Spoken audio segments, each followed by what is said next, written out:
இன்றைய நிலவரத்திற்கு இணங்க கலனிவழி ரயில் பாதையும் தெற்கு ரயில் பாதையும் வழமை போன்று இயங்குகின்றன. கொழும்பிலிருந்து அவிசாவளைக்கும் கொழும்பிலிருந்து பெலியத்தவுக்கும் இடையிலான ரயில் போக்குவரத்தும் வழமை போன்று இயங்குகின்றன. புத்தளம் ரயில் பாதையில் உள்ள ரயில்கள் நாத்தாண்டிய வரை மட்டுமே இயக்கப்படுகின்றன. கொழும்பிலிருந்து யாழ்ப்பாணம், திருகோணமலை, மட்டக்களப்பு, பதுளைக்கான ரயில் சேவைகள் தற்போது இடைநிறுத்தப்பட்டுள்ளன. இந்த ரயில் பாதைகளுடனான ரயில் சேவைகள் அம்பிபுஸ்ஸ வரை மட்டுமே இயக்கப்படுகின்றன.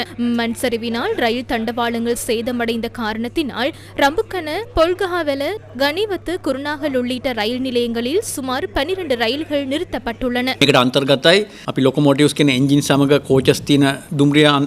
38 ரயில்கள் சிக்குண்டுள்ளன. சில இடங்களில் இயந்திரங்களுடன் பெட்டிகளை கொண்ட ரயில்கள் சிக்குண்டுள்ளன. இரு திசைகளிலும் ஓடக்கூடிய பவர் செட் ரயில்களும் சிக்குண்டுள்ளன. சில பவர் செட்கள் நிறைய பயணிகளை ஏற்றி செல்வதால் ஒன்றாக இணைக்கப்பட்டுள்ளன. இதனை டபுள் செட் என அழைப்பார்கள். கொழும்பிலிருந்து பேராதனை வழியாக பதுளைக்கு செல்லும் பிரதான ரயில் மார்க்கமே அதிகளவில் சேதமடைந்துள்ளது. அம்பேபுச பகுதியில் இருந்து அளவு வரையிலான ரயில் பாதையை விரைவில் மீட்டெடுக்க முடியும் என நாங்கள் நம்புகிறோம். புத்கமுவ பாலம் வெள்ளத்தில் முற்றாக அடித்து செல்லப்பட்டுவிட்டது. அங்கிருந்த சுமார் 20 முதல் 30 அடி உயரமுள்ள பெரிய பாலம் ஒன்று முழுவதுமாக அடித்து செல்லப்பட்டுள்ளது. இங்கே நாங்கள் ஒரு தற்காலிக பாலத்தை அமைத்து அதன் குறுக்கே ரயில் பாதையை நிர்மாணித்து அதன் வழியாக ரயில்களை இயக்க நாம் எதிர்பார்த்துள்ளோம். மேலும் யத்கல் கூட பகுதியில் நிலச்சரிவு ஏற்பட்டுள்ளது. எனினும் கோட்டை மருதானியில் இருந்து குருநாகல் ரமுக்கனை நோக்கி ரயில்களை இயக்க முடியும் என்றே நாங்கள் நம்புகிறோம். பொல்காகவெல, கனேவத்த, குருநாகல் போன்ற இடங்களில் 12 ரயில் பெட்டிகள் சிக்குண்டுள்ளன. இந்த ரயில்களை வெளியே எடுக்க முடியும்.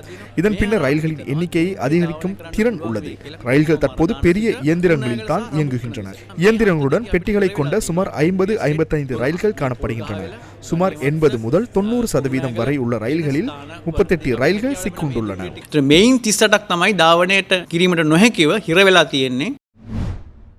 வெள்ளம் மற்றும் மண் சரிவினால் பல வீதிகளூடாக போக்குவரத்து பாதிக்கப்பட்டிருந்ததுடன் அதனை சீர் செய்வதற்கான பணிகளில் வீதி அபிவிருத்தி அதிகார சபை ஈடுபட்டு வருகின்றது. தடைப்பட்டிருந்த ஏ மற்றும் பி தர 250 வீதிகளில் 80 வீதிகளின் ஊடாக போக்குவரத்து வளமைக்கு திரும்பியுள்ளது.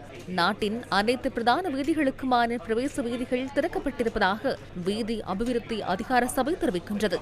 கட்பாறைகள் சரிந்து விழுந்தமையினால் மூடப்பட்டிருந்த கொழும்பு கண்டி பிரதான வீதியின் கனேதென்னவிலிருந்து கடுகண்ணாவ போலீஸ் நிலையம் வரையான பகுதியினை வரையறைகளுக்கு அமைய மீண்டும் திறப்பதற்கு நடவடிக்கை எடுக்கப்பட்டுள்ளது. குறித்த பகுதியினை இன்று முதல் காலை 6 மணி முதல் மாலை 6 மணி வரை ஒரு வழி போக்குவரத்திற்கு திறப்பதற்கு நடவடிக்கை எடுக்கப்பட்டுள்ளது.